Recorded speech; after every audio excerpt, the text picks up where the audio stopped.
Dans cette vidéo, nous allons utiliser le nœud Color Balance qui permet de faire du color grading, c'est-à-dire de l'étalonnage, et ainsi finaliser l'apparence finale de notre rendu. Pour cela, nous chargeons le fichier postprod10.blend et je vais faire Shift A. Et cette fois-ci, dans l'onglet Color, je vais choisir Color Balance ici.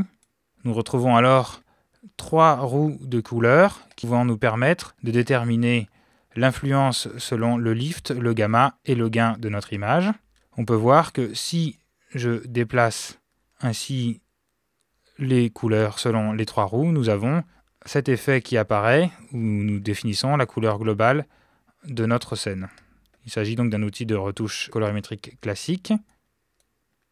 Si je veux donner une ambiance légèrement jaune à ma scène, il suffit d'aller vers les jaunes. On voit que l'effet est très rapidement marqué, même sans aller vers les couleurs très saturées. En restant vers des couleurs proches du centre, du blanc, nous avons de bons effets. Nous pouvons changer et faire évoluer le gamma vers les bleus, par exemple. Ici, nous avons un bel effet. Et enfin, le gain, nous allons le laisser proche du blanc avec juste une légère teinte comme ceci, orangée. Et nous voyons que juste en déplaçant ces couleurs comme ceci, nous pouvons donner une belle ambiance à notre scène. Attention, ce nœud est vraiment très subtil et donc si nous déplaçons notamment les valeurs ici pour gagner en luminosité ou assombrir l'image comme ceci, nous voyons que tout de suite les effets sont drastiques et il est assez difficile ensuite de retrouver une valeur correcte que nous avions au début. Nous pouvons cliquer ici pour récupérer la valeur du gain et remettre à 1 partout, comme ceci, pour avoir une image un peu plus neutre. Comme avec les courbes RGB, nous pouvons jouer avec le facteur pour nuancer notre effet. Ici, si nous trouvons qu'il est trop marqué, nous le mettons par exemple à 0,6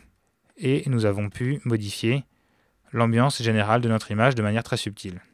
Dernière chose, avant d'avoir un rendu final, nous allons modifier le gamma de sortie de notre image avec un Shift A, Color, Gamma.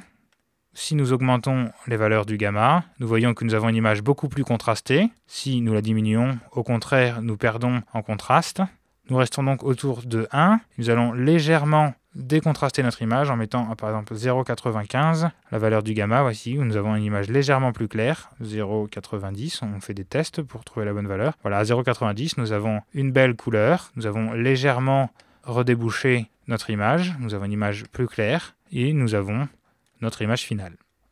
Nous pouvons sauvegarder, Save As, nous l'appelons Postprod Final.